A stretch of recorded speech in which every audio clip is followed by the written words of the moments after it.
I'd like to thank you for joining us for this ILW Contemporary Military Forum entitled Future Disruptive Threats.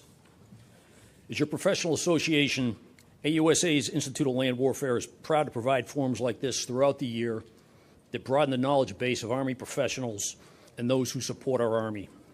This is one of 10 professional forums that we'll be conducting over the next 3 days.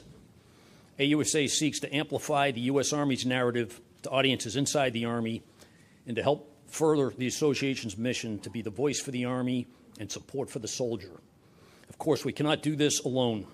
AUSA relies on its members to help tell the Army story and support the soldiers and their families. A strong membership base is vitally important for advocacy efforts with Congress and the American people. For those of you Army professionals who are not yet members of your professional association, we encourage you to join AUSA by visiting the membership booth, booth 307 in Exhibit Hall A, or sign up online at ausa.org/membership. If you're already a member of AUSA, thank you very much for staying with us. And now I'd like to turn the floor over to Lieutenant General Scott Berrier, Headquarters DA G2. Thank you.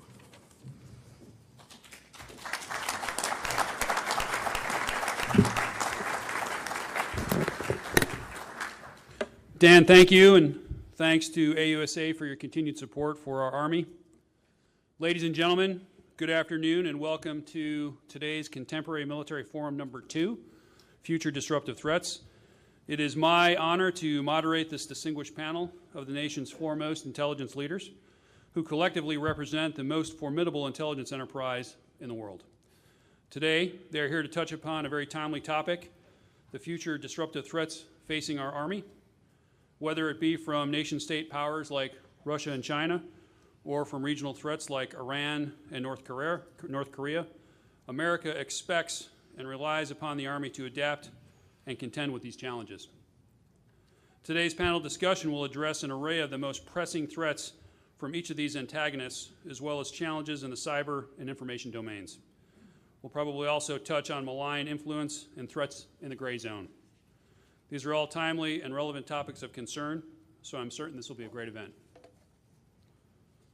Before I continue any further, I'd like to thank each one of our panelists who have given up their own time on a Monday holiday, no less, and graciously joined us because of their genuine interest in our nation's security and their concern for the future of our Army. So on behalf of our hosts, the Association of the United States Army and the Chief of Staff of the United States Army, General Mark Milley, let me thank all of you for attending today. I also want to acknowledge and thank the entire AUSA team of professionals for once again putting together a fantastic annual meeting, highlighting that the Army is indeed the strength of our nation. I anticipate a spirited panel discussion today and an even better question and answer session, and hope that each of you will learn from the conversation. So let me introduce our superb panelists. In your handouts, you have the detailed biographies of each of our 5 panelists. They are the leaders of our nation's intelligence agencies, and in the interest of time, I won't repeat them, but I encourage you all to read them. First, let me welcome the Honorable Sue Gordon, our Principal Deputy Director of National Intelligence and Senior Advisor to the DNI. Round of applause, please.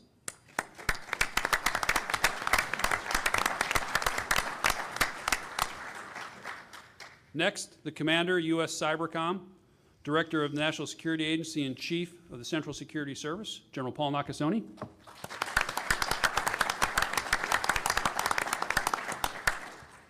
Next, the Deputy to the Undersecretary of Defense for Intelligence, the Honorable Carrie Bingen.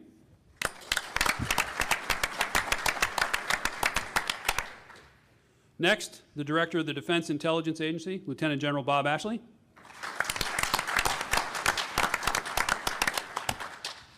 And finally, the Director of the National Geospatial Intelligence Agency, Director Robert Cardillo.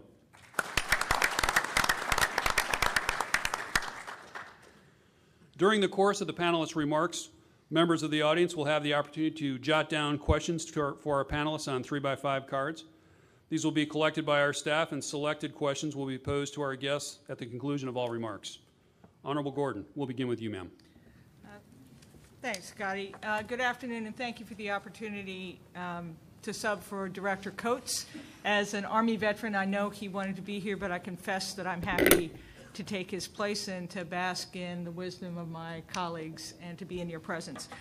I'm going to keep my remarks brief because I'm well aware that I'm batting leadoff for a veritable murderer's row of leaders that will follow me, but I also want to make sure we have time for your questions. So here's what I'm going to do. I'm going to kick off with a strategic view of the threats that we face. I want to talk about the importance of understanding our adversaries' intent, not just their capabilities. And then I'll talk about the promise and the challenge of data in this world. The threats we face are well known and long-standing. They include Russia, China, Iran, North Korea, terrorism, cyber, and I would include transnational organized crime in this. But what makes this moment so complex, so dynamic, is the nature of these threats is evolving at a remarkable pace. In my view, this stems from two factors. One, digital interconnectedness and ubiquitous technology that are both disruptive and advantageous at the same time. And they are fundamentally challenging the capability, the speed, the reach, and even the aspiration of our adversaries. And they're making the threat increasingly diffuse, diverse, and disruptive. Diffuse because the barrier to entry is so low. Diverse because the addition of technology to what have been very classic military capabilities is changing the very nature. And disruptive because as you add technology, you are, with the digital interconnectedness, you have the ability to attack not only what is evident, but the infrastructure that supports it. These threats are changing the nature of warfare, and our adversaries employ a range of non-kinetic options to advance their national interests. So let's take a quick romp around the world, and let's see if I can summarize the threats. Russia is fascinating because in 1980, when I started in this game, it was the Soviet Union, and it was massively capable, but it was pretty much of a monolith. It is no longer. It is investing in advanced technologies at a remarkable rate. It is pressing its reach geographically, whether that is into the Arctic, into the Middle East, or throughout the globe. And it is increasingly brazen in its weaponization of cyber tools, both in technical attacks and in influence operations. And as it expands outside its borders, it is gaining experience and operations that will test us in different ways than it has before. Now, China is also investing in advanced weaponry, but it's economic expansionism globally that perhaps presents the most daunting challenge. Beijing is employing a whole of government and probably a whole of country approach in its pursuit of economic dominance, and it's purposeful in its use of technological capability to achieve this aim. And in addition to the quality of what it's doing, I would opine that the quantity presents its own aspect of quality in terms of just the numbers that it can bring to bear. Iran's activities in the Middle East have filled the space left by both our successes and our failures in the region. As we have pushed ISIS out of its comfortable geography, Iran has filled the space, and it is an incredibly malign presence, not to be confused with a stabilizing force.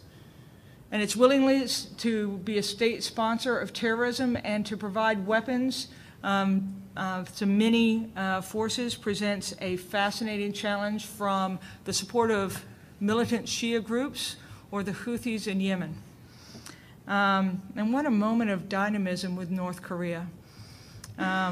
We're for once confronted with the optimism of the possibility of negotiations on denuclearization, and the fact that we haven't seen testing over the past year, a positive, with the reality of the capability that they have possessed and what will happen there. Terrorism remains a serious threat, but it is different in nature than it was in 9/11. It is more diffuse, harder to come by, and still dangerous. And then I'm going to add transnational organized crime. The opioid crisis, let me put this in context. Last year alone, 72,000 Americans died of drug overdoses. That's the equivalent of a 767 crashing every day. And if we don't think this poses a threat to national security, we're just not thinking. And it's not just the nation states, it's the use of cyber and outer space, two domains that have the ability to extend reach and capability in ways that have been our unique domain. And now our adversaries are moving into them. Now, my colleagues, I'm sure, will talk in greater depth on these threats, and you can ask me, but I will tell you that each one of these threats tests us to be nimble, to be resilient, and to be responsive in ways that we may have not needed to in the past. Understanding intent. So in the intelligence community, our business is to know the truth, see beyond the horizon, and allow decision-making before events dictate. And for my whole career, we have provided intelligence on the capabilities that I just mentioned. I will tell you when we're at our best, it's when we understand the intent, the why an adversary is doing something, and the how they might employ it. Intent is what allows you to move left of an attack. And it is intent that we must continue to press, especially in a data-rich world where you have a lot of whats, but you need to know a lot of whys. And we will be pressed to offer that understanding not just to the intelligence community, not just to the policymakers, not just to our warfighters, but increasingly to the private sector. Because the threat surfaces of the nation extend beyond the bounds of the government, and our private sector needs to be a participant in how they prepare themselves against those. And finally, let me talk about data. Talk about something with a bane and boon. If you're in my business, what is happening with these technologies and the digital connectedness is an abundance of data that provides the possibility for answer and threatens to overwhelm us at the same time. We are going to have to get better and better and better at using machines as partners if we are going to be able to master this domain, have enough clarity inside of what is happening, and be able to respond. And the person that dominates data, who can understand it and command it for its use a little sooner, a little better, is the one that is going to carry the day. So, rampant threats, intelligence community pressing on the notion of intent so you have the best advantage to know how you must respond, and not just respond in kind, but respond across domains, and the importance of being able to command data. I think I'll turn it over to my panel from there. Thank you. Honorable Gordon, thank you. And for the audience, if any of this has spurred you on for a question, please get it on a 3x5 card and get it to Mr. Clark up here in the front. General Lacasoni. Thanks, Scotty. I appreciate it. And Director Gordon and fellow panel members, thank you so much for appearing today with me. I think this is far superior to meeting in a meeting someplace in D.C., but rather to talk about what we obviously have some very, very strong passions about. I'd like to set context today with the strategic environment, talk a very little bit about threats. I think Director Gordon really laid that out well, but then get into this idea of persistent engagement, persistent presence, persistent innovation, and then conclude, talk about it. What does this really mean to our Army? As we meet here today, the first of 3 days for our annual AUSA convention, I think it's important that we bring this back to the center of what does this entail for the future of our United States Army. So let me set the stage here in terms of what we see today. Often I begin with this idea, you know, for 17 years, our nation has done a magnificent job at pursuing violent extremist organizations. No one has done it better. Collection, analysis, dissemination, working with the finishing force. Think of where we've come over 17 years. But as we think to the future, and as I would offer the national security strategy has offered, you know, they talk about this idea of our adversaries being able to operate below the threshold of military conflict. This idea that we are going to be challenged within our nation, that our allies, our partners will all be challenged by adversaries who are able to cloak deniability around their intentions and their actions. And I offer one quote from the National Security Strategy that says, today's cyberspace offers state and non-state actors the ability to wage campaigns against American political, economic, and security interests without ever physically crossing our borders. And then we think about the National Defense Strategy, which has clearly laid out this idea of great power competition. It's reemerged. It's interesting for many of us who, at this panel, entered government service during, the 40th president's tenure. We would offer that we're coming back to see this great power competition again. And it's important that we realize it because for our entire intelligence community, it has different strengths and different challenges, different opportunities that it offers to all of us. But clearly for us, as we start thinking about it, for us, we are in a period where our adversaries are looking to really take us on below that level of armed conflict, to be able to steal our intellectual property, to be able to leverage our personally identifiable information, to be able to sow distrust within our society, and to be able to attempt to disrupt our elections. This is what great power competition looks like today, and it's what we will look at as we look to the future. As we think about the threats, the threats to us as we look at cyberspace have well moved on exploitation and disruption, even destruction. Think about where we were just 10 years ago in terms of being concerned about our adversaries spying us in cyberspace. And that moved on to this idea of our adversaries being able to conduct disruptive attacks like denial of service attacks against our financial institution, or even disruptive and destructive attacks such as we've seen conducted by both the Iranians and North Koreans against our nation. It's moved into this idea of corrosion and this idea of corrosive effects that adversaries can take against us, whether or not that's the theft of our intellectual property, whether or not it's threats to our critical infrastructure, whether or not it's malign influence operations. This is the corrosive piece that we've seen now move from exploitation, disruption, destruction, and now to corrosion. It's interesting that states and their surrogates routinely target governments, corporations, political parties, and individuals, stealing the data and intellectual property, gaining insights and competitive advantage, eroding bonds of trust in and between Western democracies. Meanwhile, it's interesting, and Director Gordon touched on this idea of the cyber ecosphere is also continuing to evolve and expand. It's creating new opportunities for us, but also certainly new challenges. Think about it, 5th generation wireless, 18 months out. Many of us in this room remember 1st generation wireless, to include myself, when it was analog, cloaked as digital. But we're moving on from that very rapidly to this idea of massive increases in data collection. The opportunities and challenges of storage of that data, cloud computing, machine learning, artificial intelligence, quantum research and development.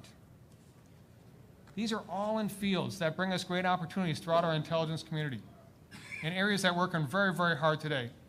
It's also areas that we must be first in and can't afford to be second in. We're adjusting to this new environment by embracing a strategy of persistent engagement against our threats, continuous action to enable our partners and to act against these threats. Let me talk a little bit about persistent engagement. We originally conceived of cyberspace probably a decade ago as a medium for intelligence collection, and it was an avenue, as we thought, for terrorist attacks against us. We invested heavily in the defense of our networks. We started to think a little bit more about defense of our weapon systems and even defense of our data. But in terms of cyberspace, we were also a very reactionary force, one prepared to act, but one not in continuous engagement with adversaries outside of our own systems. Now, we know today that our adversaries have taken on a continuous operations, probes and raids to exploit both our private sector and our government sector. Again, either to steal the intellectual property or position themselves for future attacks. As many of you know, our government systems are continuously attempting to be exploited. U.S. Cyber Command, the National Security Agency, monitor threats 24 hours a day, 7 days a week, 365 days a year, and no day passes without some adversary attempting either to enter our DoD information network or attempt to exploit our DoD industrial base. In cyberspace, as many of you know, there is no sanctuary or operational pause. In the face of these threats, I'd offer that our government has moved out, and we moved out rapidly to fill two roles. First of all, to fill the role to better partner and to engage.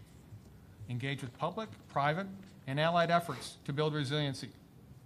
Second, we're also moving out to act. Act to identify and counter threats as they developed, not solely in response to an intrusion within our networks. Persistent engagement, as we think of it and the way we're acting today, sustains advantage in competition and prepares the cyber force to support future operations, whether or not they're non-kinetic or kinetic in nature. Persistent engagement also keeps our forces better trained in a higher state of readiness. It increases the cost to our adversaries and reduces the return for these adversary cyber operations. It's really at its center both defensive and offensive capabilities. And I really want to make sure that I emphasize this idea that roughly 2/3 of what we do in persistent engagement is to enable defensive capabilities. Defending forward also allows us to learn adversary intentions, its capabilities, and its vulnerabilities. But persistent engagement is also bolstered by what I offer as persistent presence and persistent innovation. Persistent presence has two aspects. First of all, the idea that working through partnerships throughout our government, we're able to see what is happening to us, to identify those future threats. We share information and enable partners. We're doing this continuously, not just in a responsive mode.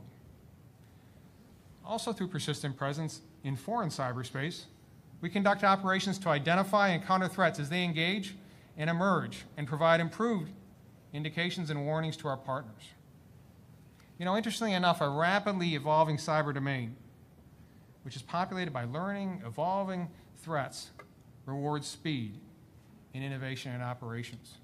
We work with partners consistently to ensure that they adapt in their technologies, their tools, and their approaches. This idea of a posture of persistent innovation across all our partnerships is critical to counter our adversaries. But as we think about this, I think it's also important that we think, what does this mean for our Army?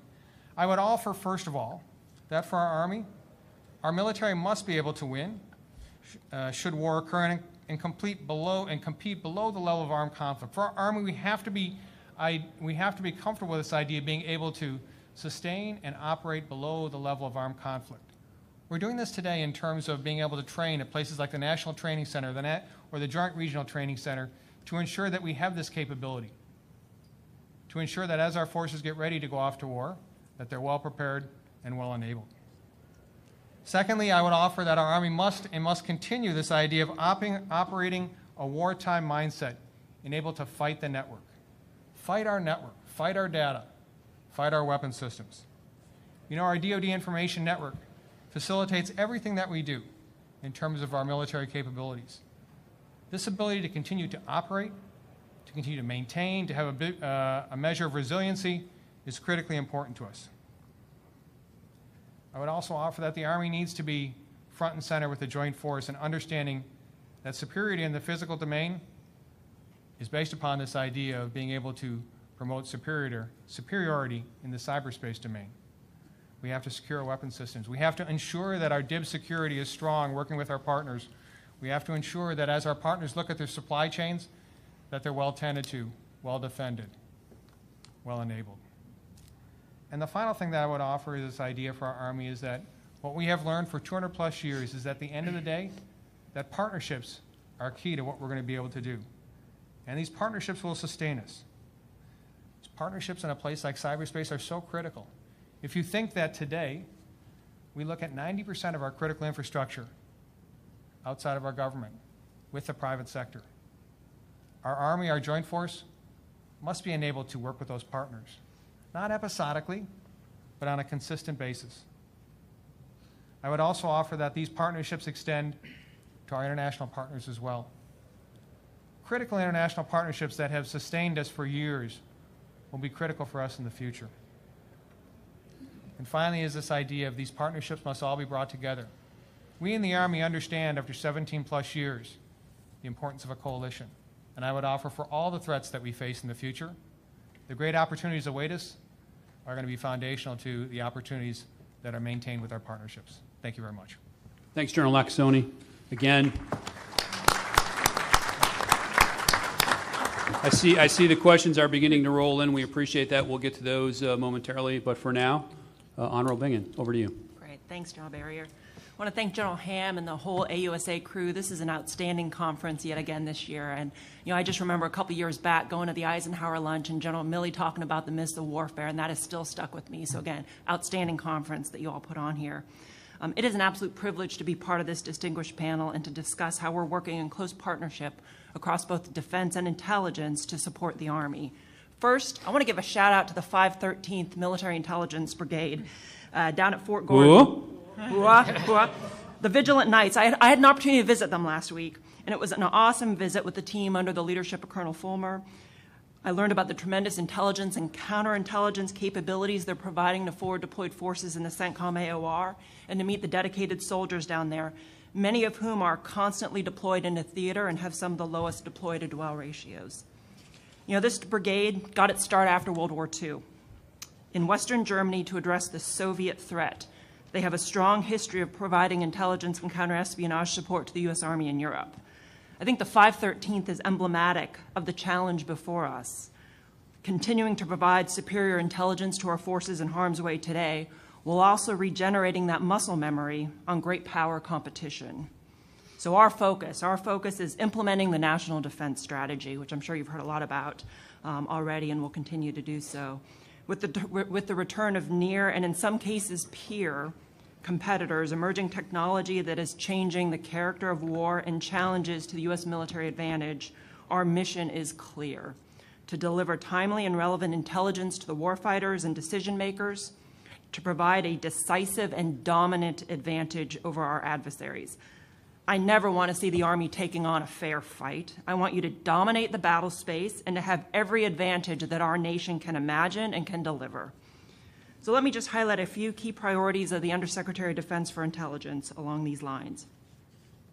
First, to develop the intelligence posture and capabilities for contested environments across all domains, including space and cyberspace, and through full spectrum operations, from nuclear and advanced conventional environments to hybrid and information operations threats.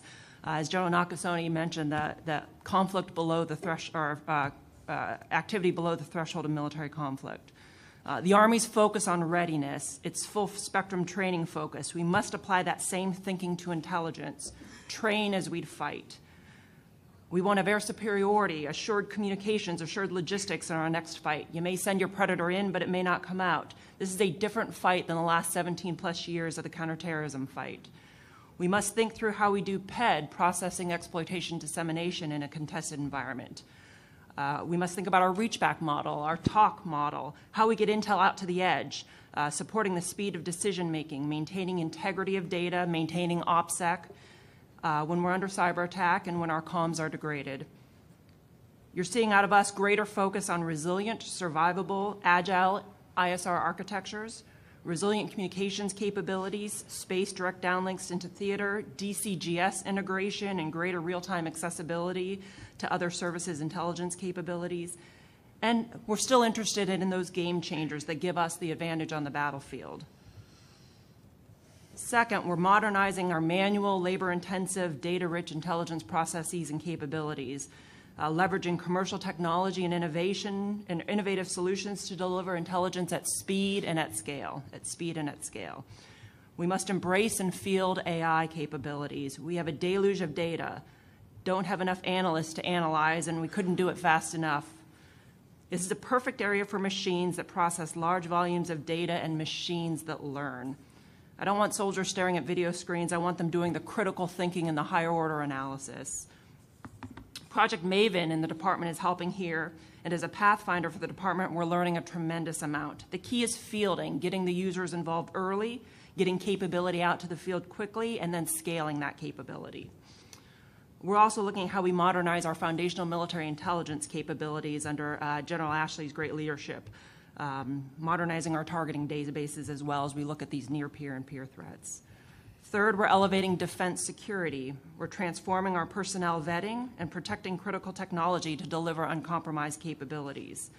We're reducing the security clearance backlog and transforming today's manual, labor-intensive processes that are part of our background investigation process. Through greater use of automated records checks and continuous evaluation, and in partnership and leadership from the DNI and OPM, we're already seeing a reduction in the backlog. In the last 6 months, it's over 72,000 for defense folks, mostly Army and industry. We're treating security as a fourth pillar, or we must treat security as a fourth pillar in acquisition alongside cost, schedule, and performance. Our advanced technology is being comprehensively targeted. We must have confidence that industry is delivering our capabilities, technologies, weapon systems that are uncompromised by our adversaries.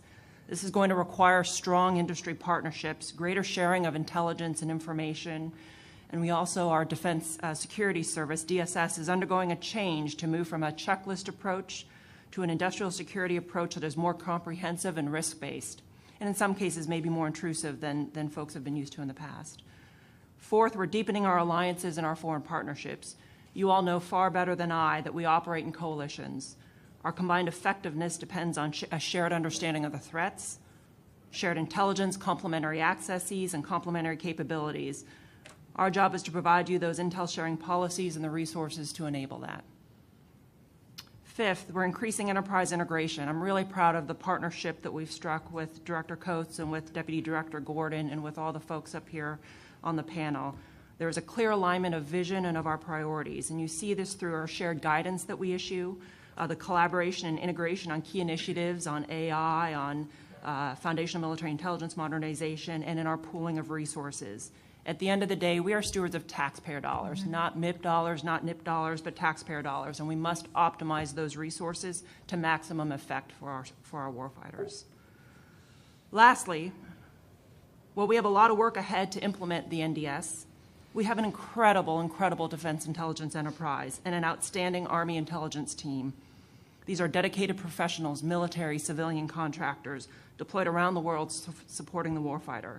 We have remarkable technical capabilities, accesses, operations, things that we don't talk about publicly, but know that there are folks out there every day putting themselves in harm's way, doing the things that you would expect our nation to do to keep us safe. So hoo-ah, thanks, Army, and look forward to the rest of the panel discussion. Thank you, Honorable Bingham. Lieutenant General Ashley, over to you, sir. Scotty, thanks. And for our panel members and everybody here today, thank you. Thanks to AUSA. If I could ask all our partner nations that are here in uniform to please stand for just a moment. All the partner nations that are here in uniform.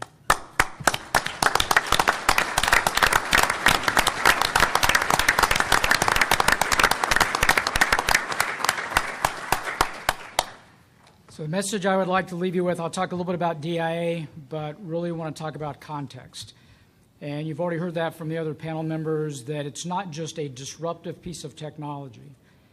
It's the context and the environment in which that technology is used. It's the doctrine that underpins it. It's the organizations that fight it. It gets into the chief's comments about readiness. So, General Perkins, who used to be the trade-out commander, had a great comment. He said, you have a box, you have a technology, you have something, but until you couple that to a trained soldier, you do not have a capability. And that has resonated with me because it gets into training, it gets into doctrine, it gets into organization. It is the context in which we fight. So I will talk about disruptive technologies, but for me, the bigger issue is how do you apply that in a future battlefield?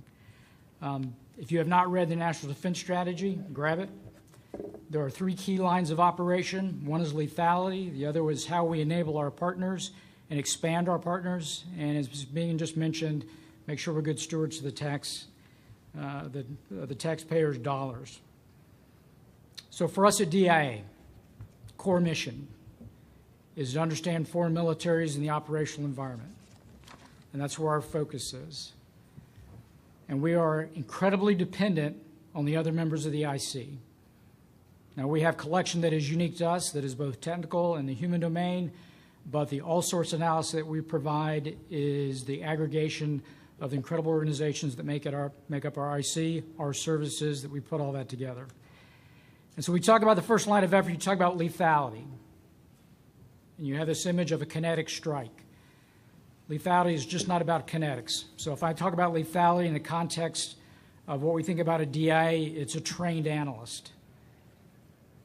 It's the ability to provide timely information. It's the ability to support a war plan. It's that operational and strategic indications and warning. Lethality is the ability to collect the information that gets after what General Nakasone talked about, which was intent. And having worked for Secretary Mattis at CENTCOM, that was one of our hardest lifts, that one of our biggest challenges. He said, I need to know what is in the head of my adversary. That's how you provide decision advantage. A big piece of that is how we enable partners and allies. And integral to that is how we share intelligence. Our partners and allies will have insights, they will have placement and access, they will have capabilities that expand the collective fabric of what we can do as an intelligence enterprise, which is why that is elevated to one of 3 key lines of effort. So when I talk about foundational intelligence and foreign militaries, think about infrastructure. But when you think about the national defense strategy, what's the problem we're trying to solve? And it's been mentioned already. It's the competitive space. We never want to enter a fair fight, and that competitive space from a technological standpoint is closing. And that's something we have to preclude. So that's the operational environment. Domains that were not contested over the previous 17 years of General Nakasone, and he and I deployed together into Afghanistan. It was the ground domain. It was the one area that was contested. We didn't worry about cyber. We didn't worry about space. We didn't worry about air. We didn't have to worry about maritime. That has changed. But again, the context is how the enemy or how our adversaries are going to fight us in those domains and how they're going to use that technology. China, for example. When we talk about doctrine and organization, they've looked at cyberspace, electronic warfare, and space capabilities and built that around a strategic support force. Russia has a number of operational constructs of how they determine they want to fight ground, air, space, with the intent of reducing U.S. effectiveness and our control and try to do escalation domination. So let me talk just a little bit about some of those disruptive technologies. And it is indeed, China and Russia looks at this as a race in the R&D domain and who's going to achieve the first breakthrough. So what are some of those technologies? Hypersonics, advanced materials, autonomous systems, artificial intelligence, advanced computing, and human performance.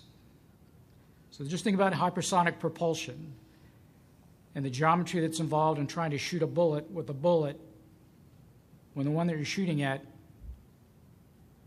can turn and adjust its trajectory. Develops materials such as graphene, where you can develop ultralight and very strong flexible materials that can operate in extreme environments. Or photonics and how that develops in the way of lasers and the impact on communications, remote sensing, and the ability to develop counterspace capabilities. We think about A2AD, atomic sensors that allow you to operate in a GPS-denied environment. Or quantum technologies that deal with encryption algorithms. Or high-speed computers that you don't necessarily think of the context of what it allows you to do for R&D, because it allows you to get into modeling and simulation where you learn and you develop and you can literally potentially take years off the time to develop new weapon systems. And we hear a lot of discussions about China and Russia in developing high-speed computers and who has the fastest computer. It's not necessarily who has the fastest computer, but what are you doing with it? What is the problem you're trying to solve? And do you have the imagination to envision the future of the challenges that we'll face and the problems that you'll have to solve? Elsa Kania from the Center for New American Security Technology had a very insightful comment when she said, you know, sometimes when somebody says, I have the fastest computer, it's really about a status symbol. Yeah. The more important piece is, how are they being used? What are the problems they're trying to solve? Unmanned aerial vehicles. Not only aerial, but submaritime. Russia's conducting feasibility tests on unmanned underwater vehicles with the intent of delivering nuclear capability on a global scale. So when we think about A2AD, we have this very common picture of what that means for air defense. What about under the water? And China and Russia both recognize the long-term R&D of artificial intelligence and what that means. not just for security, but for economic issues, for knowledge management, and how they operate as a nation.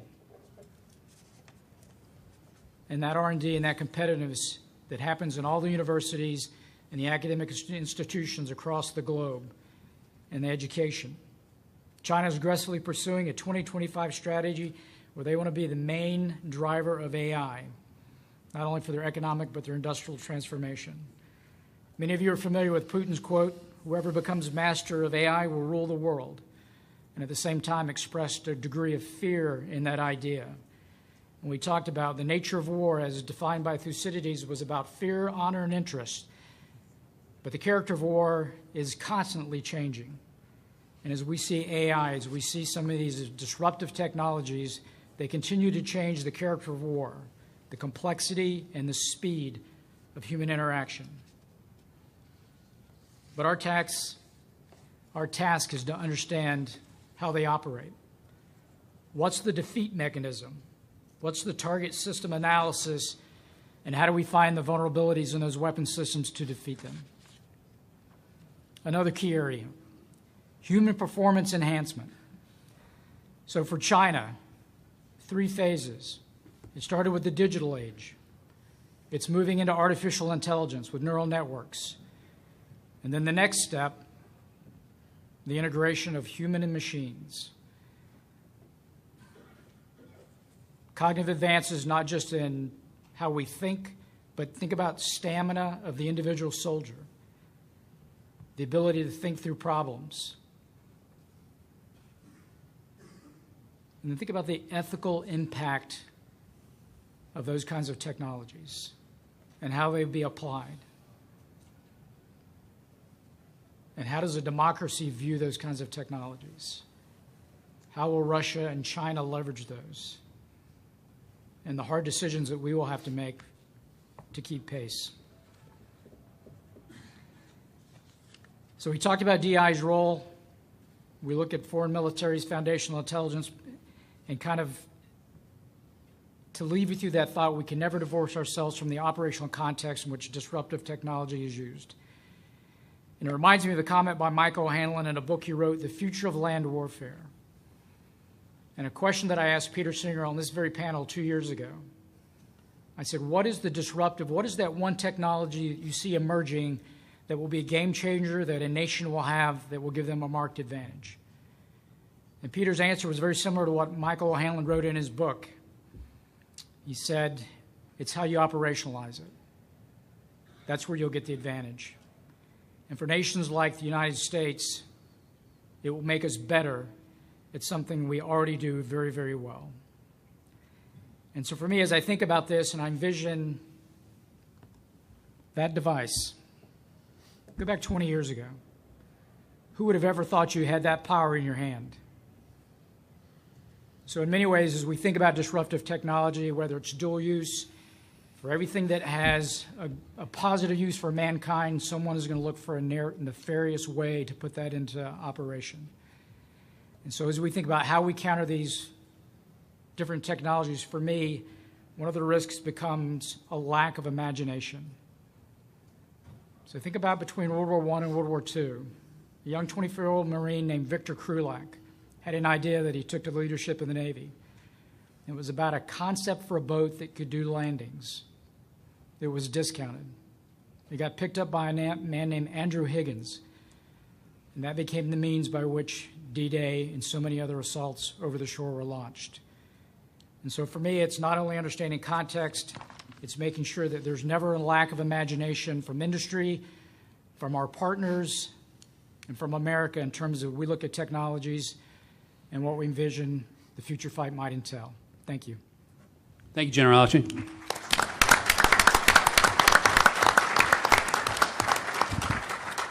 Director Cardillo, over to you, sir. Thanks, Scotty, and I join in my panel's mutual admiration. It's a pleasure to be with you all here. I have 2 bosses on the panel, Carrie and Sue. Sue started our conversation with an analogy using a baseball term, murderer's row, comes from the 20s and 30s New York Yankees lineup at the time. And so I am now at the tail end of that row. And I apologize to international partners who don't have a baseball background, but you tend to put your weakest hitter, the pitcher, at the end of the row. So I'm going to try to do something other than a sacrifice bunt. By the way, we're up 4-0, team, because you've all hit it out of the park. Seriously, the real risk to being at this position on this table is that a lot of my points that I had drafted will have been made. I don't know if you noticed, I was doing some hunting and pecking over here, so I'll share with you my remarks now. I've deleted everything because it's been covered. But before you get too excited, I had some time to create some new remarks. Look, on a much more serious note, it's wonderful to be here at this convention and having this conversation because, as my colleagues have noted, this is our advantage. These challenges, these partnerships, the opportunities that are created by the conversations that are created in this room, but more importantly in that hallway and at the coffee break and tomorrow at breakfast are exactly what leads to the advantage that we must protect. I'm privileged enough to be able to lead the geospatial intelligence profession for our government. I do that both as the functional manager and the director of NGA. I stumbled into this profession under President Reagan's hiring acceleration in 1983. Got very, very lucky to become a member of this profession. I got even luckier with a series of mentors who guided my career in such a way that made this position possible on the other end. But the reason I bring it up is twofold. It's my current job, it's the profession that I love, but our ties with the United States Army are long and true. And the agency is only 22 years old. The profession is old as mankind. We, by the way, borrow your first commander in the U.S. Continental Army as our employee number one because of his surveying and map-making skills, and that he chartered both the surveyor and the cartographer of the Army in 1777. And if you think about what Washington was facing, the world's dominant military power, with undertrained, under-equipped, under-organized militia, really shopkeepers and farmers, and a few good partners. How did he do it? He mastered the terrain. He sought and obtained the high ground in order to see further, as Sue mentioned. He knew the risks of employment of inferior forces given the geography that surrounded them. And he employed it in a way in which created asymmetric advantage, which is what all of us have talked about now. As the dominant military force on the planet, our adversaries are going to look for and take advantage of asymmetric advantage. So I think as we sit here today, and as we think of the advent and the growth of the profession that I'm privileged to lead, you can move from the higher terrain that Washington may have achieved through climbing to the lighter-than-air vehicles that were employed in the Civil War to see further and understand the threat during that engagement. And we should remind ourselves that even in the 1860s, Lincoln employed a telegraph wire to go into the basket, up to the observer, to get real-time intelligence. That's 150 years ago. Those lighter-than-air vehicles became powered flight, World War I and World War II, and the advance of photography and camera and lenses. And then through the wizardry of those partnerships and the innovations that I described at the beginning, were employed by this country through a government and industrial partnership to give President Eisenhower insight into denied territory, that being the Soviet Union, through an airplane that at the time we thought flew higher than the threat in order to expose and understand what exactly the nature of that threat. That ended in May of 1960 because the weapon system, the Soviet weapon system, was capable of bringing down that aircraft. And it ended the insight that the president needed to understand that threat. And yet just 3 months later, August of 1960, the United States government employed its first imagery intelligence system from space. That's 58 years ago. And again, where did that come from? True wizardry, in this case between partners at Langley and partners in California in industry and academic leaders, and creating then a system by which you could look into denied territory. 1960, for almost 50 years, I would offer that we, in our profession, provided advantage through exclusive access. It's the kind of advantage, it created the unfair fights, it created that insight, seeing before events, acting before events dictate. All of that was created because we had exclusive access. Now with the commercialization of technology, not just the iPhone and our interconnected world, but the planet today is simply being sensed differently, more holistically, more continually, more persistently than it ever has been before. And I happen to think that's a wonderful advance. It's created an understanding of our planet, insights into human and cultural understanding, better use of land, better crop management, better understanding of threats, be they weather or disease.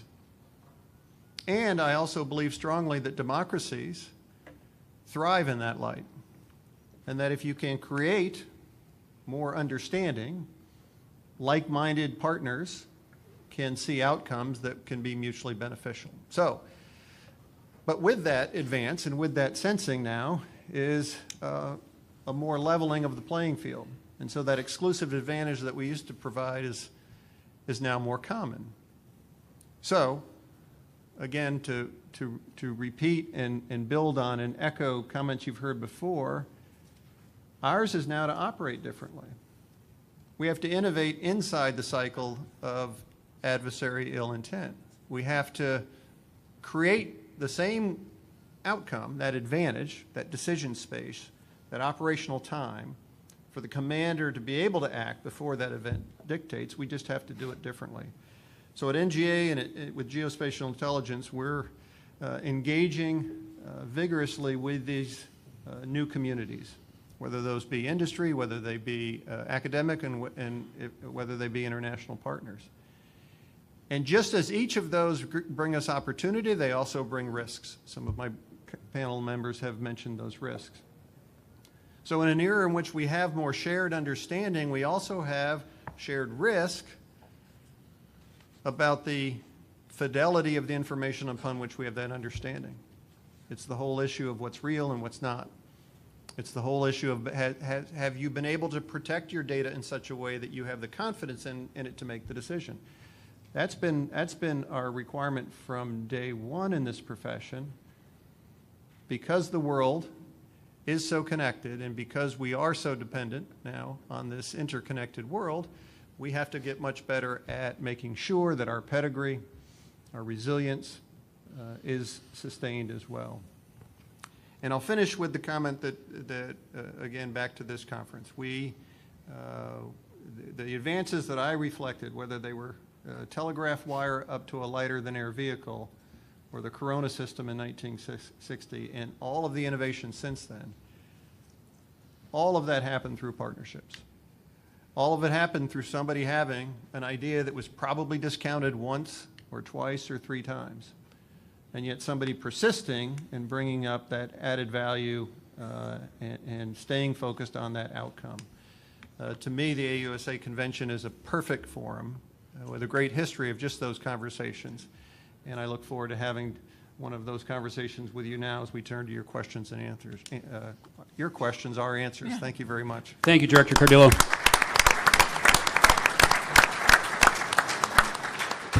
Okay, so now comes the fun part. We've got a number of really interesting questions here, and I think the way I'll start this is I'll throw a few out for the panel, and then I will get selective based on questions that have come in for individual panelists. So for the entire panel, and Honorable Gordon, since you're closest to me, we'll have you go first. I need to talk to my agent. Here's the question. What and how has our intelligence community being changed to move from a reactive posture to a proactive posture that influences operations? So probably two things, and I'd say both surround data. The first is post 9/11, where we redoubled our efforts to be able to integrate across all the members of the intelligence community so that what anyone had available to them was what all of us had to offer. And with that came the investment in information infrastructure that would allow that to happen. So integration is not just a catchphrase. It really is just making sure that we all have, and you all have, the best of what we have available. That was the work of my predecessors. I would say the work that we are now engaged in, and this is something that Carrie and I work on a lot, is to make sure that there is no artificial boundary between national intelligence, military intelligence, tactical intelligence, as though that is some sort of differentiation that matters. The ability to get from a strategic question to a operator use in the short amount of time that is required to respond to a world that is turning faster than the systems that we each involve. So an infrastructure that allows for integration in the best, and a connection between national intelligence and military intelligence so that operational speeds are possible. Hua. General Nakasone, shall I repeat the question, sir? No, I think I have it from the response that just came there, General. Thanks a lot. So what did we learn? I wholly concur with Deputy Director Gordon here. This idea over the past 17 years is our speed got much better because we had to get much better. Think about the 12th of September, 2001. I remember that being at the Pentagon the 12th of September, wondering who were they, what did they do, how did they do it, and what we were going to do about it. In a matter of 3 or 4 years, suddenly we had rapidly transformed ourselves. We were inside our adversary's decision loop. We were passing information quicker than they could imagine. We were taking things off the battlefield. To Honorable Gordon's point, I would offer also this idea of, whatever was at the end point was always critical for us because we had to take it so rapidly and turn insights for a number of different partners that were either contributing to the answer that we're looking for or actioning it rapidly. That doesn't change in terms of our ability to be proactive in the future. While our threats may change and the adversaries that we may face in the future, this whole idea of speed is rapidly upon us. As we think of 10 gigabits at the endpoint with 5G and the Internet of Things, think about how fast our intelligence system is going to have to operate and how rapidly we're going to have to turn that data. We're doing that today. We're doing it at places like the National Security Agency, NGA, throughout our intelligence community. And I'm very, very pleased in terms of what we're seeing now, but more and more I'm also saying is I'm very, very excited of what we're going to be able to do tomorrow. Thank you. Honorable Bingham? I think I have to echo what others have said. I think Ms. Gordon and General Nakasone hit it well. The other thing I'd say is, the first step of recognizing you have a problem is recognizing you have a problem. And I think one of the common themes you heard across the panel here was, we've spent the last 17 plus years focused on a CT fight, and rightly so, but you now have a recognition, and the national security strategy and the national defense strategy hit this home, that we have to make a change, that while we need to be doing those kind of things and that threat will still persist, you have a near peer-to-peer competitor that is going to forcing us to change how we think about our intelligence capabilities, our posture, our investments. I think what's been fascinating now being among these folks is seeing some of the different intelligence areas that are being stressed now that hadn't been before. Again, getting after or getting ahead of some of these threats. So economic intelligence, hadn't seen as much of that before, but when you look at where China is heading, I'm seeing a lot more in that area.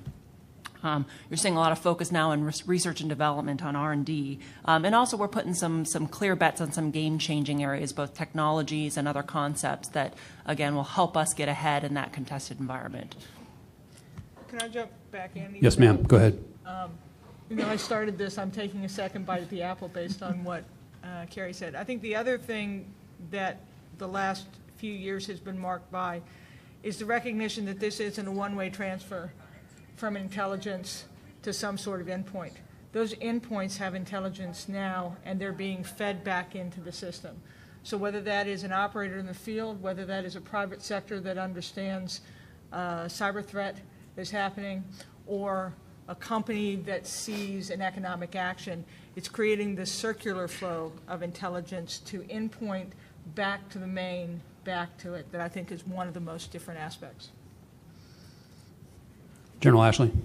That's what you were going to say, right, Bob? It was. And not like Robert, I'm marking off my list.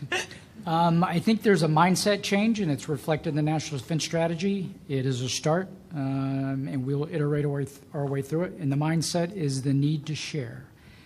So in the context of how are we being more proactive as opposed to reactive, so many of my partners that we come back out of, I'm looking at Gary Johnson, just came out of Afghanistan. When you're in a combat zone in Afghanistan or Iraq or Syria, you find that you have a lot more latitude to share intelligence. And you come back to the States and you sit down with one of your partners and go, I can share this with you. We're in a combat zone. I can't do anything. Or, I'm kind of limited.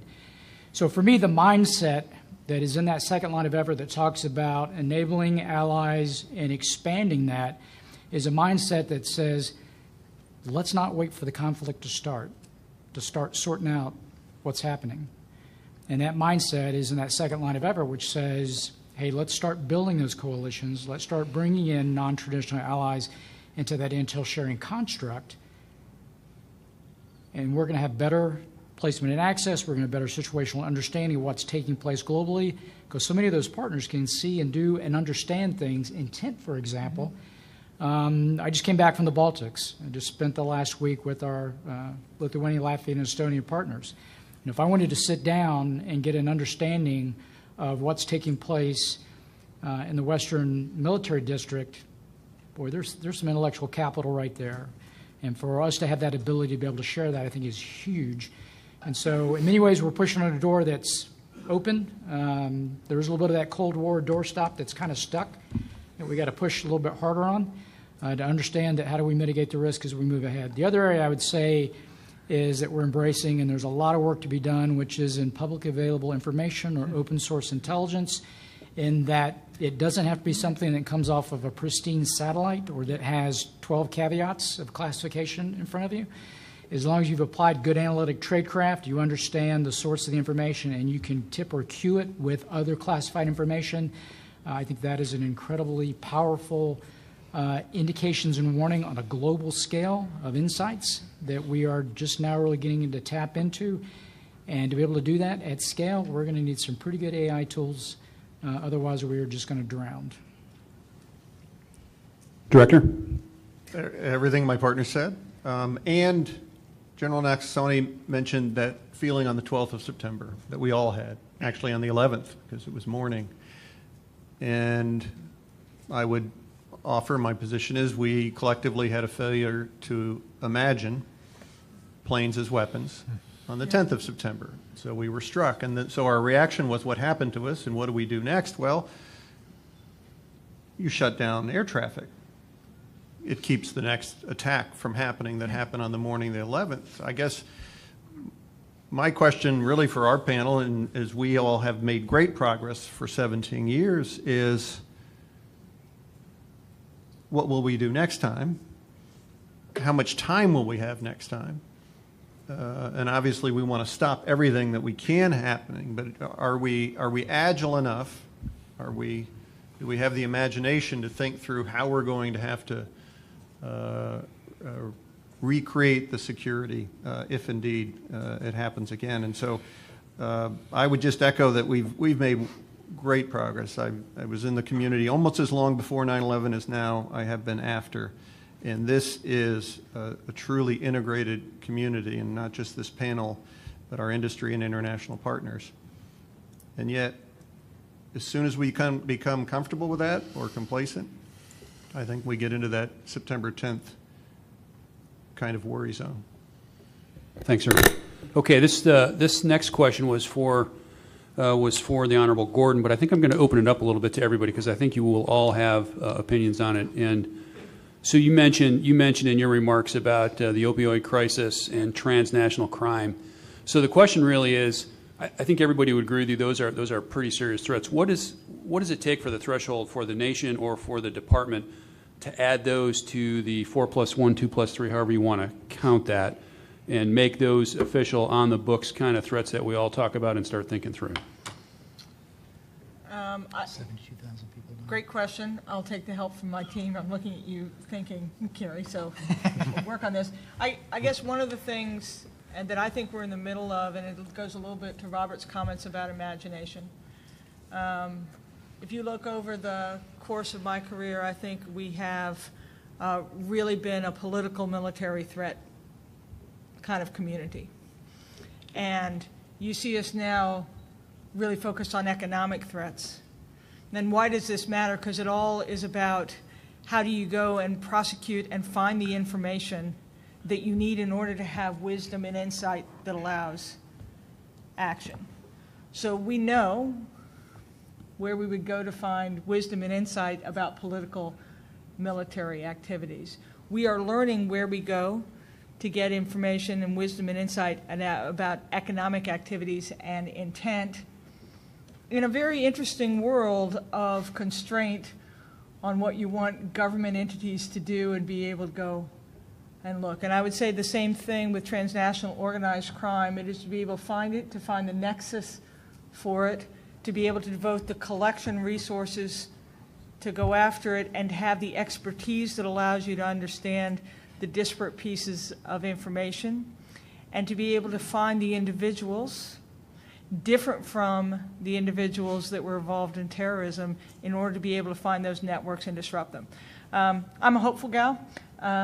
What the best thing about the intelligence community over my tenure and the national security community is that we have a history of taking intractable, unsolvable problems and solving them.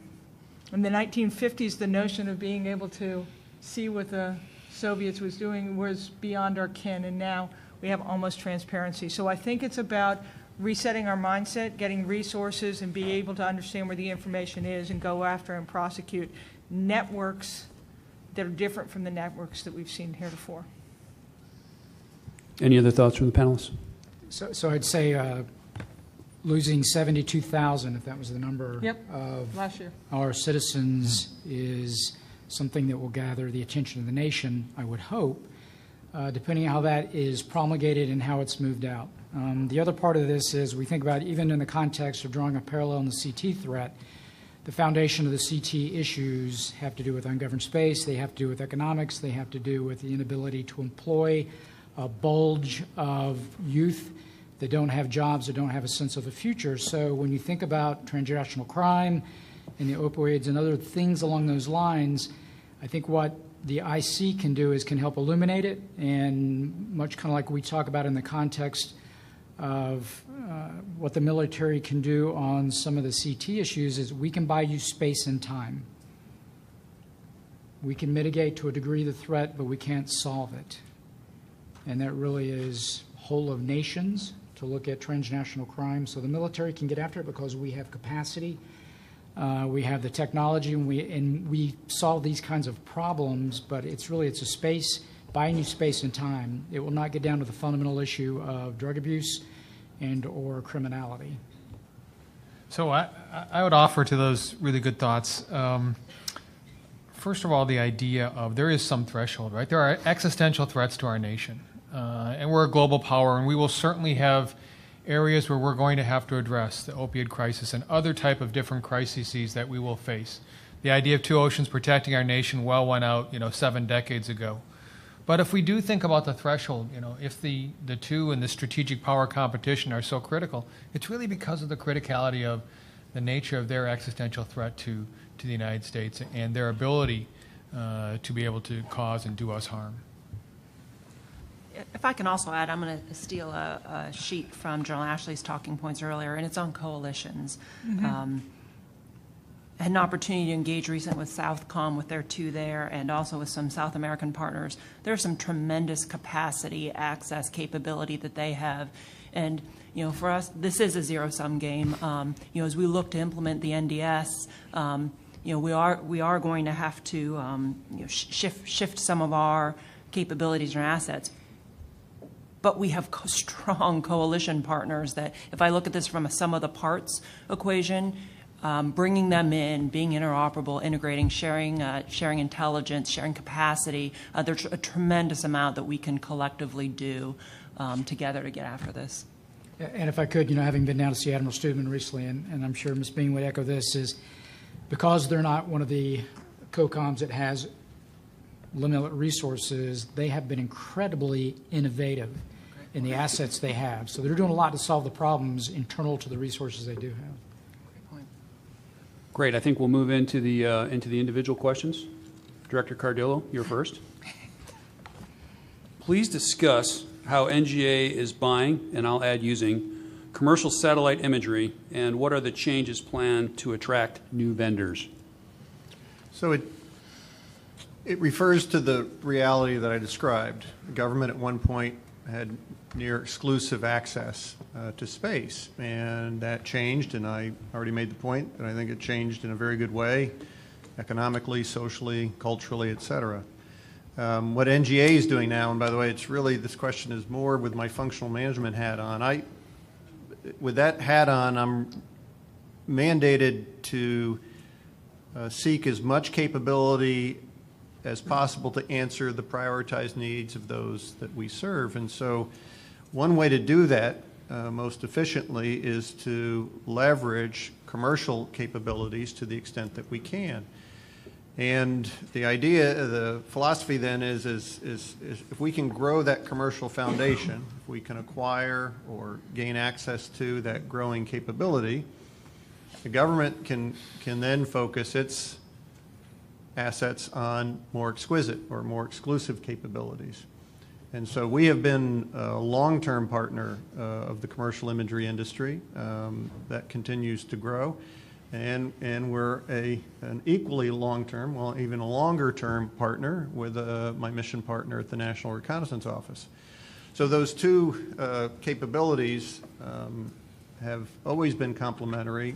The opportunity we have now, though, is to, if you will, move up that capability scale on top of a growing commercial imagery industry. Okay, the next one goes to, I think it's a combination of General Ashley and the Honorable Bengen. Sue, you may want to dive in on this one as well. Given our limited resources, how do we maintain all source competency across many regions and disciplines beyond just the 2+3/4+1? General Ashley, over to you. Such an easy question. It becomes a risk calculus. So you go back to the National Defense Strategy, and General Nakasone alluded to this, what are the existential threats? So even as a nation, given all the hard work, and all of us have been part with the CT fight over the last 17 years, we see the emergence of great power competition, which is going to cause us, to a degree, to rebalance part of those resources to be able to look at China and Russia, and to a lesser degree where Iran and North Korea and violent extremists are. We've gotten very, very good at how we work against violent extremist organizations. It is incredible what has been accomplished over the last couple of decades. Very interesting where we were on 9/11, having seen part of that task force that has dealt with that over the last 17 years, where it was in terms of capability. So we think about, and the Chief talks about this, as do other senior leaders, our ability to engage in major combat operations is something that is growing, that we're having to build. But when you look at those resources, it really is, there's something of a cap. And so we got to look at what is the real existential threat that if you don't succeed on day one, you don't get a day two. And so for us, as we look at that, China and Russia are those kinds of, if you don't win on day one, you may not get a day two. So we're just having to look at how we reallocate.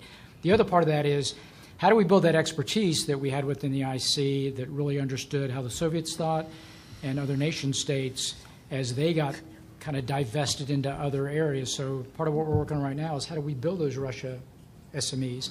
How do we build depth into the bench that we have for some of those existential nuclear threats? Because At the end of the day, it really is understanding that decision calculus and how they are going to put that strategy in place that's going to give decision advantage to our senior leaders.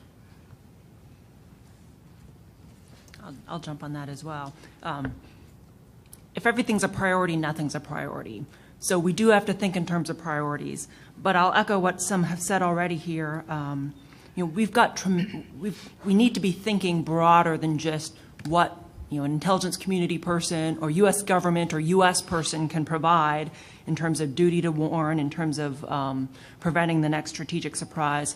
We have phenomenal attaches around the world. We have phenomenal coalition partners. Again, the bench just doesn't have to be filled by U.S. folks alone. And open source, which General Ashley mentioned earlier. Tremendous amount of open source data, but then we've got to have the big data, the analytics, the machine learning, the AI pieces to make sure that that information is useful to get after those strategic surprise kind of challenges. Yeah, so I'll pick up where Carrie ended. I'm a hopeless romantic about what data can do for it. We have to be able to command it. It is abundant. I can imagine the ability for machines to help us find patterns in massive amounts of data that we can't heretofore. We have a tremendous intelligence community, but we have many officers who are doing manual things that don't have to be doing those. I think if you have enough data, you can infer intent. So if you ask me what I intend to do this weekend, I may give you one answer. If you look at all the data of my Easy Pass on what I do every weekend and where I drive, you are going to probably know what I'm actually going to do, perhaps even more. So one, I believe that we can get to the point that we're able to see much more of the world's happenings. To pick up on my panel's comments about imagination, I think, however, it will test us to not be stodgy about what we think our understanding of those activities is. I said when I started that technology and ubiquitous connectivity changes what people can do. We cannot afford to be assessing the activities we see with the mindset that we have. So many of us, I'm old, so I remember the Soviet production model. That is not the way production has to happen anymore. With advanced manufacturing, new materials, acquisition of knowledge, ubiquitous computing, things can happen so much faster. In a world of cyber where things can be influenced, and so what you see in terms of election is not in fact what's happening in that. So even as we have the ability to see the world more clearly when data and machine learning comes into play, we as humans are going to have to open our minds again to look at what we're seeing and assess it differently than against some pattern that we knew, because this is as different a world as I have ever seen. Thank you. Bob, go ahead. Yeah, just one more follow-up on that one. So I had a senior leader a couple years ago ask me a question, and it said, how do you detect the faint signals, the winds of war, that conflict is coming on a global scale?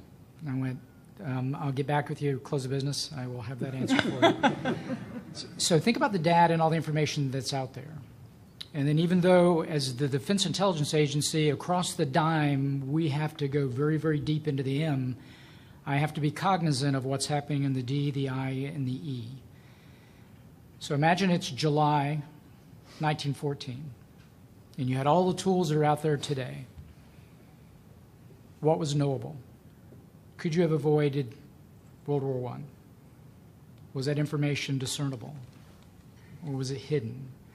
And so I think as we start looking at how we aggregate those kinds of insights on a global scale, you start watching what's happening various nations across diplomatic information, military, and economic moves. And a lot of times that information, because of how you file contracts, how you work with other nation states, is discoverable. And so you start looking and you start getting an idea of moves that may happen, and you get left to that in time to give you decision advantage. And in some cases, and the Honorable Gordon alluded to this, I think it was a book General Thomas had recommended, and they had an acronym. It was called the HIPPO. It was the Highly Paid Professional Opinion, in other words, kind of the CEO. And over time, it was showing that the artificial intelligence actually had better decision capability than some of those senior leaders and their kind of their intuition. So it's an interesting dynamic to the degree that we can take and balance what we see aggregated by artificial intelligence, but at the same time still applying good judgment. Okay, this one is for the Director of DIA. And Bob, answered the question. I'm going to ask you to channel the Joint Staff J2 and get somewhat operational here. Can you describe how the Russian threat has evolved in the Middle East and Europe over the past year, and what are you anticipating into 2019? So I will give you part of that answer. So the good thing is it allows us to see how they are using some of their kit. One of the things we watched closely over the last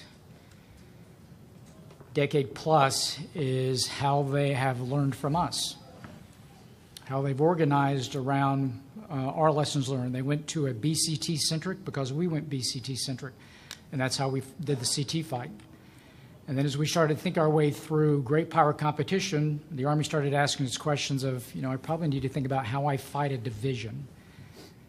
So the Russians started thinking about reorganizing of how do I fight a division. At the same time, they're going through modernization.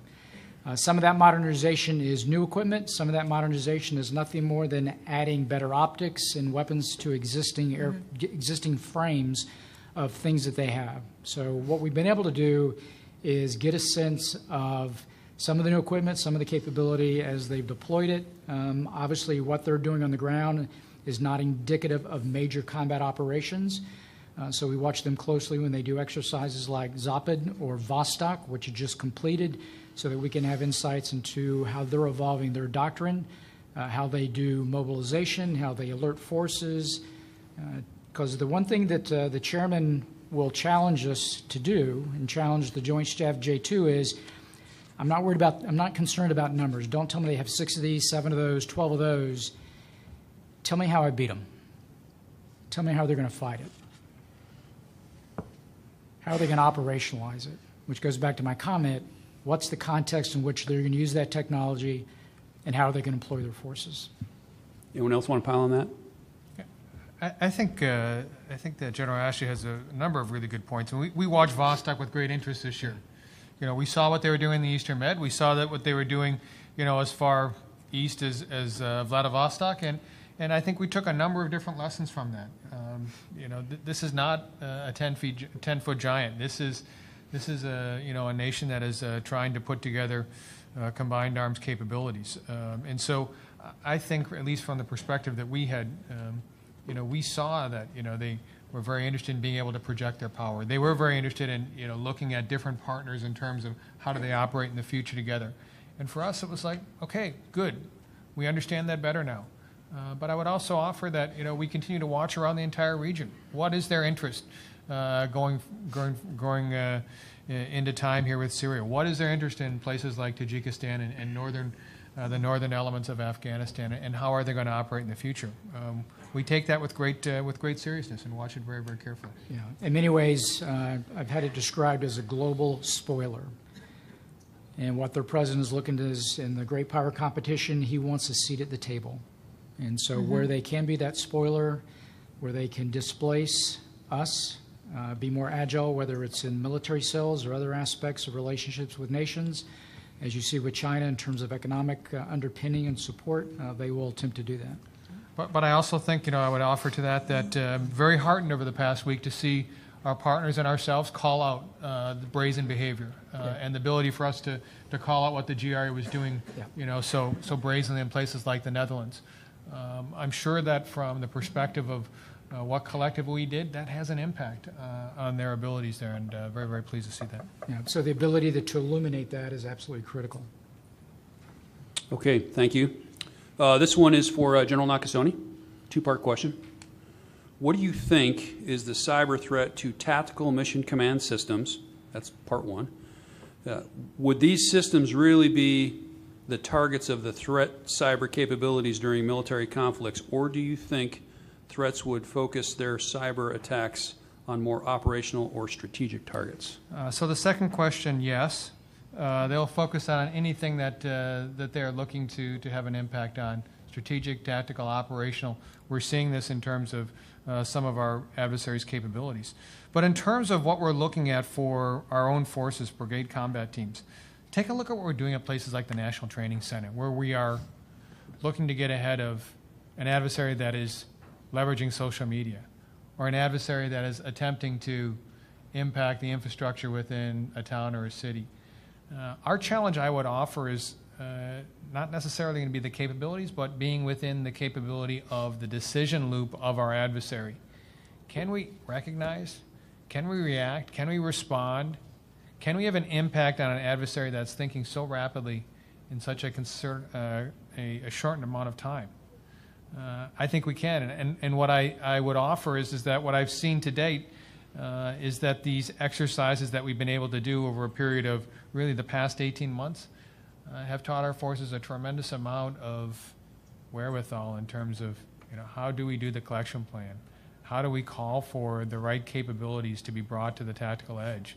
But most importantly, how do our commanders visualize this, this virtual space that they're going to have to talk about? And so this is what I would offer, General Barriers, for us in the tactical realm, something that will be most important to us. Thank you. Anyone else want to pile on that? General Nakasone, that really gets you another question. Sorry about that. I feel like General Ashley. If our enemies seek to attack us below the threshold of military activity, do our rules of engagement allow us to counter this threat in cyber both offensively and defensively? I think they do. I think that we've made tremendous progress in terms of how do we think about, how do we enable, again, our partners like the Department of Homeland Security, the Federal Bureau of Investigation, other government partners, to ensure that such things as our critical infrastructure is well protected. And in terms of, what we are going to do against our adversaries to act, that comes down to the things that we've been doing for many, many years, whether or not it's computer network exploitation or it's cyberspace, intelligence, surveillance, and reconnaissance. The ability to understand what our adversaries are doing are important things that we have done for quite some time, and one of the things that I'd offer that will provide us that illumination to ensure that we don't lose the imagination of what 11 September of the future may look like. Thank you. The next question is really directed at the Army, so I will take a shot at it and then throw a lifeline to my Army partners or anybody else on the panel. The question is, how can the JROC, AROC, PBBS processes sustain a culture of persistent innovation against our adversaries at the speed of relevance? If you were across the hall in the Army Futures Command discussion, they would probably tell you that those processes have not been all that effective. And if you look at what we've been doing in the last 17 years and what the panel talked about, the reason why we stood up Futures Command was so that we could get ahead of these processes and be quicker, faster, and more relevant. And I think General Murray, the commander of Futures Command down in Austin, Texas, is going to take this on, and I believe that our processes in the Army will change. How those changes will take effect remains to be seen. But the goal of this with our Secretary and our Chief is to go much, much faster to develop the kinds of capabilities that we need in the future. If anybody has anything to add on that, I would appreciate it. Yeah, so, years ago when General Schoonmaker was the Chief of Staff of the Army, so many of you always heard, think creatively outside the box. General Schoonmaker had an interesting turn of that phrase, which was to think creatively inside the box. So when I think about the JROC and that entire process, think about the people that are successful at making that work. Those are the ones that have actually mastered that process. So the more that you understand how that operates, the more you can operate inside that box with a certain degree of speed. So when you go back and say, well, we need the 5000 series all changed, I don't know if it's necessarily that as much as it is allowing us to educate ourselves and make sure we understand, I know what the rules are, and I can actually work with a degree of speed inside those rules. The other thing is a bit of a culture change within probably DOD, at least for my time on the Army G2. And I think this comes with the advent of kind of what we've had resonate from our overseers in Congress, which is don't feel like you got to build it yourself. Because industry is ahead of you. They probably have an 80% solution. And to embrace that and understand that we can probably figure out what's the last 20%, and that's going to solve our problem. And so in many ways, instead of going back into the lab and thinking that we've got to build this from scratch, we just have to be aggressive with industry, entice them to be interested in the problem we're trying to solve, and chances are you're going to find about an 80% solution, and then you got to work on that last 20%, and I think it's going to get you there quicker. Yeah, so I think, persistent innovation for me is working with a series of different partners. What we have found very, very effective at places like the National Security Agency and U.S. Cyber Command is find the partnerships that really present you a number of different ideas that you probably may not get out of the processes that you described, General Berrier. And so whether or not it's been the artist formerly known as DIUX, or it's Defense Digital Services, or it's a number of initiatives we've had with agencies like DARPA, this has provided us great context to speed our innovation cycle. Because, as General Ashley mentioned, all the great ideas don't necessarily originate within government, and being able to leverage those great ideas is one of the things we're always looking to do. And I think that these partnerships have been very, very effective for us. Yeah, one thing I'd add to this is, so one of the projects we have is to reset the modern integrated database for how we look at foundational intelligence. And so for us, that's also reaching out to our partners, because it's not just U.S. industry, it could be a partner nation has solved that problem. And so we got to cast a net that's beyond the U.S. So, Scotty, I don't think I can answer an Army question, being the daughter of a naval officer, but Take a stab at it. yeah. Just to add, I think there are two elements from the intelligence community's perspective, because we have some of the same challenges. Number one is clarity about what you want to do, which is different from clarity about the thing you want to buy. We talk to our partners all the time, and whether those partners are in the private sector or whether those partners are in the acquisition field, it's if you are clear about what you want, there's a route to achieve it legally. And if you talk to our partners, if you're open to different ways of accomplishing it, you will find a way there. So that's one. And the second is, I really do think we need to focus on the notion of scalability a bit more than we do. We are spending a lot of money on one-off ideas. I love that, but we pursue things that can be used locally, and we are investing in things that will never scale. And so one of my challenges would be to everyone who is thinking about what you want to do, think about doing it at scale, and we will actually get faster, because you'll be able to change once you have it much more than if you just have a bunch of little solutions. I'd like to follow up on that question about persistent innovation, and it's really a talent management question. We'll start with Director Cardillo. What is your organization doing to attract the kind of talent that would drive towards persistent innovation, maybe some disruptive thought in the organization that brings about new actions and activities to help get us the next step ahead? Sure, it's probably our most important area of emphasis, quite frankly. If we can't not just refresh and retrain and grow the team that we have, if we're not attracting the brightest to come join the team, then our future value proposition grows dimmer. So, I've been in this seat for 4 years now. We've literally quadrupled our intern program in order to make sure that we're at least availing ourselves enough of those bright minds across academic institutions. Great return on that investment. 90% of the interns that we bring in are offered full-time employment. 90% of those accept. So it's a great feeder. Beyond that, because I don't have the uniform positions that I used to have, this is one of the downsides of the 9/11 surge, 40% of my civilian workforce has prior military experience. So tapping that expertise and experience is also very important. And then I'll just say, too, as much as we're emphasizing STEM, and we are, in data science, and we have a chief data scientist, that we hired from San Francisco, and he still lives there. He's on the plane a lot, but the reason he's there is because he taps into a broader pool that we now access through him and his service. So we're thinking, and I would just say too, an area that we'd be interested in is some maturation of federal personnel systems in which we could get better at welcoming some of these teammates to come in for mission. New PhDs who might be heading to the Googles and the Apples, give them an opportunity to help secure the nation and our interests for a bit of time, go to industry, and then come back. It's just too hard right now. And now it's not an NGA issue, that's a U.S. government issue that we all need to work through. But we're working across all fronts to make sure we're refreshing that talent pool. Anyone else want to pile on there? Yeah, a couple things. So my predecessor, Vince Stewart, started an innovation center inside DA to look at some of the internal, smaller scale kind of problems to solve.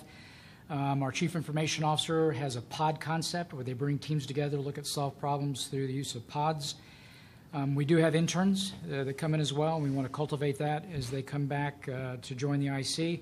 The other thing that we looked at on the STEM side of the house also is the competitiveness of commercial business in terms of kind of raising what we can afford to target some of the particular skill sets to be able to have bonuses and things along those lines to bring them aboard.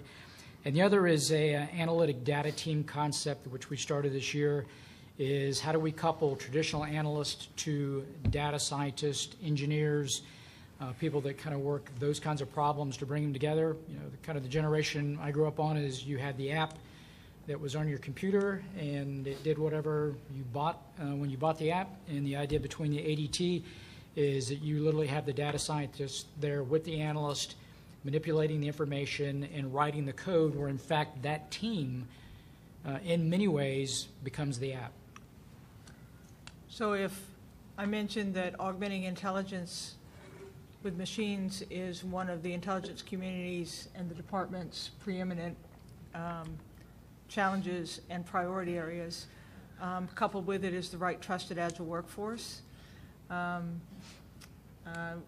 We could talk about security clearance reform because that slows the intake of talent, but I think one of the things we're going to have to really wrestle with is what both Robert and Bob mentioned is I've had a career that spanned 38 years, all inside the government. I don't think that's the way it's going to go in the future, not only because that's not who we're attracting, but it also isn't the way we want to develop expertise necessarily. And so how do we set up a system that has Robert's people in school that are getting a clearance early, so when they're ready to come and join us, they're right into the workforce?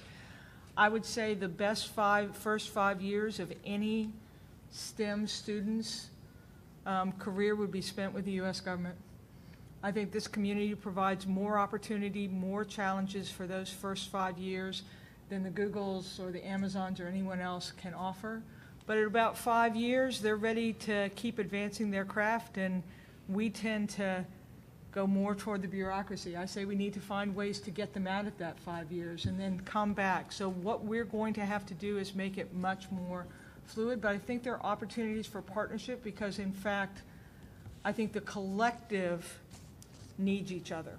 And there is not enough if we are competing with one another. We need to think about how we advance these skills within us. And I think that includes our international partners as well and universities. We just have to think more completely about how we are going to develop expertise and make this very exciting discipline of national security more attractive, more available for the talent that's coming through. And if I can just echo that too, you know, I don't want to lose sight of what we can offer. You have such talented engineers, mathematicians, economists, data scientists, computer visualization folks. They can go off and earn their millions in Silicon Valley, and we can't compete with that salary. But what we can do is provide challenging, fun national security problems. Getting into the classified world also opens your eyes, but I would hope that we'd be tugging a bit at their patriotic blood, but we have some immense challenges that we could definitely use that kind of talent for. Okay, we're going to jump back into some pretty interesting threat spectrums here. This one has to do with unmanned aerial systems. And the question is, after the drone attack and explosion in Venezuela, how real is the threat of unmanned aerial systems to U.S. national security? And what is the IC doing to invest in counter-UAS systems? And I'll make that a jump ball. Very. Serious. Concern. Strategery. No, I'm sorry. I've been wanting to do that for like 5 panels. That was awesome. So I'll jump in a little bit more. Obviously concerned. When you look at what's taken place in the combat zones, what took place in Venezuela, what started, gets back to the imagination conversation. What started off as a commercial toy. So how do we discipline ourselves to do that? My son has a job as a graphic engineer and videographer. And one of the tasks he had was to film the renovations to a golf course. The good thing is there was a level of discipline to do that. He actually had to get certified with the FAA to fly that quad over the golf course to be able to do all of that. Okay, so he's a good law-abiding citizen.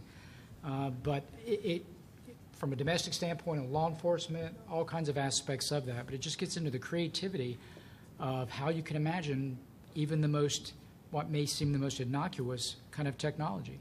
And so there's a lot of things from an R&D standpoint, which is probably better fit for another panel to look at how we counter UASs. And there's a lot of technology that's been fielded, and as we saw these kinds of things come out, the good thing was industry came out with lots of different ideas, and we started putting lots of different things in the field to see the best of breed, so we can embrace the best of breed, and that's something that we're teaming with some of our other partners as well, and how we get that in their hands, because they're going to be vulnerable to those kinds of attacks. But Yeah. the other part is what's the next UAS kind of device that is coming out? Why are we concerned about it being on the ground or in the maritime Yeah. or in space? This is, we focus right now on UASs, but think of the impact it could have, in any of those other domains as well. Right? This is something that is going to be central to what we're going to be looking at for many, many years to come. Well, and just picking up on that point, in the digital domain, if there were 300,000 drones, UASs, hovering over our head doing nothing, we would take it seriously. If you think about our adversary's presence in the digital domain, it's equivalent, we just can't see it. And so I think this is going to be our great challenge, and it's below the threshold threat. When does it cross? But the UASs, in addition to the threat they posed in Venezuela, they're just adding to another layer of transparency. We were talking about the expansionism of Russia and China in terms of shared space worldwide.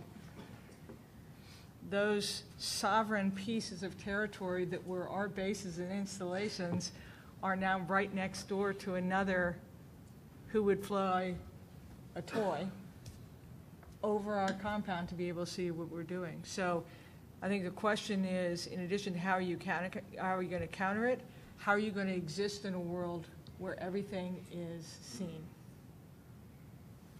And then back to the acquisition discussion earlier, I can't wait for a year-long AOA, requirements, documents, R&D process, development test, operational test.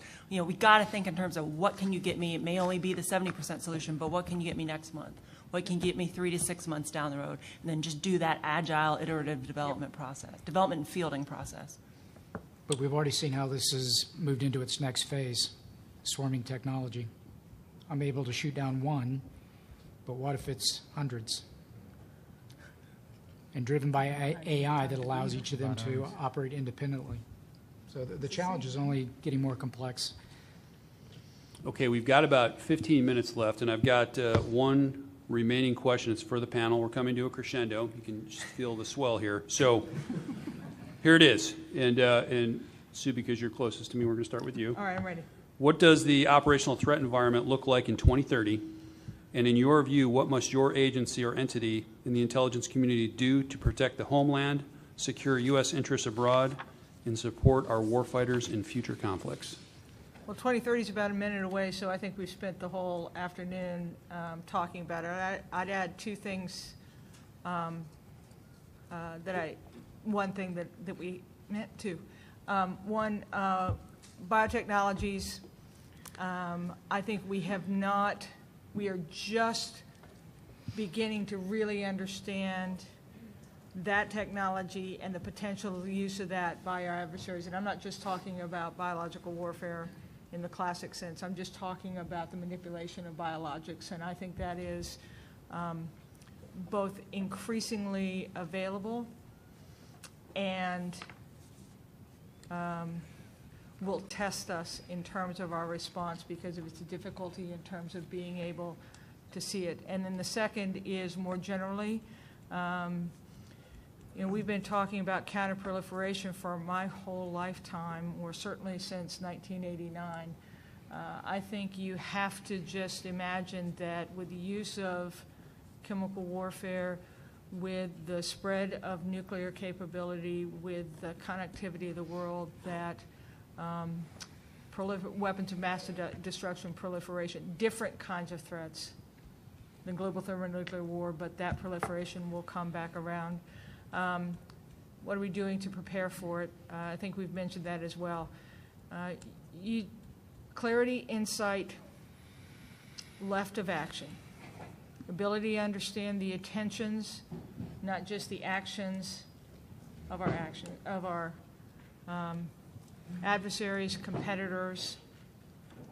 To be able to see geopolitics differently in a connected world and the economic drivers of activity. To be able to understand the bilateral relationships that are not static because people's interests align and then don't. Are all the elements of intelligence in order to be able to inform, as I say, our policymakers, our warfighters, and our private sector so that we can make decisions in order to act before we are forced to. So I would add three to that. First of all, I believe that our threats will be much more virtualized. We talked about UASs, but when I think about the threats, in terms of a virtualized threat, I think of the bot armies of the future that will have an impact in terms of their ability to be a player in this future space. The second thing is it will be increasingly about data, more so than it is today. How do we store the amounts of data? How do we ensure that we can get at the right data? And most importantly, how do we protect that data that is our lifeblood to what we're going to do? And then I will also say by 2030, our nation will have a quantum capability. That quantum capability will provide us really a leap ahead in terms of what we'll be able to do across our economy, across our national security, and across our future. How is our agency getting after that? Really three ways. First of all, our priority focus on talent, ensuring that we continue to hire the best people that are reflective of our society, that can continue to make those large leaps in terms of what Deputy Director Gordon talked about in terms of solving those toughest problems that our nation takes on. Secondly is the fact that we are focusing increasingly on different targets, targets that have an existential threat to our nation, that are obviously in the nesting of our great power competition that our nation is ongoing today and will be of great concern to us in the future. And the final thing is our commitment to being first with technology and innovation. That's something that our agency has done for 60 plus years. And whether it's been in places like Kabul or Baghdad or in places like the United States, we will continue to be very, very focused on delivering that technology and innovation for the nation. Carrie? Yeah, I'm going to hit the five that I started out with. We need to move faster at scale than the other guys. Concentrating our investments in the resilient, survivable, agile architectures, being effective in contested environments, placing some bets on some game-changing capabilities. We need to modernize those manual, data-rich, but labor-intensive processes to get faster. We need to elevate our defense security. This is not just an administrative function, but is an actual mission function looking holistically, cradle to grave at our technology and our trusted workforce. deepening our alliances and our foreign partners, and better integrating across our enterprises within defense intelligence, but also defense community, intelligence community, and with our partners. So I think we've hit most of it already. For us, it'll be looking at how do we sense the operational environment so that we're not surprised. Not surprised by the moves of a nation state, or not surprised by the emergence of a technology that we did not anticipate. And one of those emerging disruptive kinds of technologies. Going back to Ms. Gordon's comment, I think, a lot of times we get very myopically focused on nukes, rightfully so in a lot of ways, but you go back and think about the threshold for use and kind of what happens in the gray zone, and where some of those things, what we saw in the Novichoks with the use and the Skripal case of a nerve agent, or other kinds of biological agents. So the threshold for use for nukes, I think, is pretty high. Because somebody says, if you look at the last 500 years and talk about great power competition, we've not really had it over the period of the end of World War II. And a lot of people will say, well, that's, what came out of Bretton Woods was the International Monetary Fund, World Trade Organization, the United Nations, NATO, and nukes were held by more than just the United States. So it played out in proxies in other locations, in other ways. So I think looking at the things that are below the threshold of nukes in terms of threats is something we have to stay focused on, because the possibility of them being used. And we really got to stay focused on really what has existed since Bretton Woods and the end of World War II, which is the current rules-based order that has allowed a lot of nations to be prosperous. And that is threatened by a couple of nations whose value system is very inconsistent with our own and like-minded nations. And so we got to stay ahead of how we ensure that we illuminate that threat or that risk to other partner nations as they make decisions on who they align with.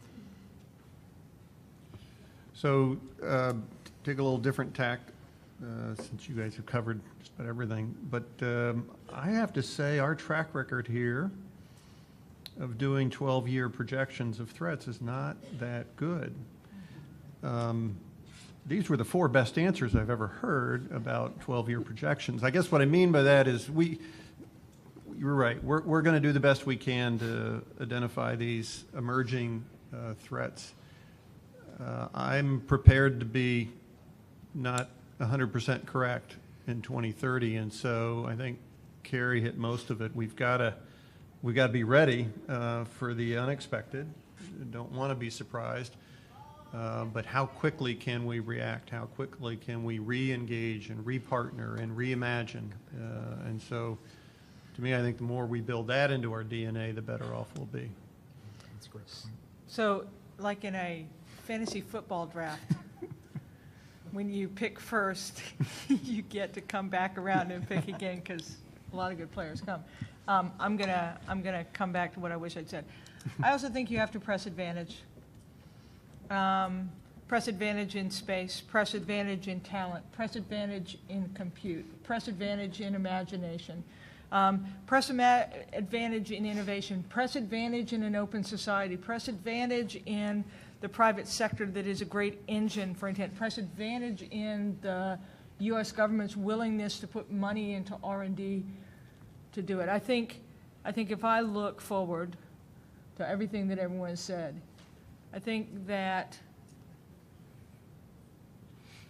U.S. intent to continue to advance is equally important to assessing and countering the intentions and the actions of our adversaries. And it's that great yin and yang that has for so many years given us a tremendous home field advantage. And so I think that part of this is also to continue our press in the areas where we know we've had advantage.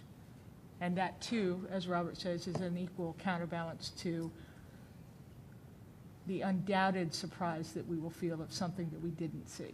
Yeah, it's the infamous quote from Sir Michael Howard, the nation that gets it the least wrong who's able to recover in the future.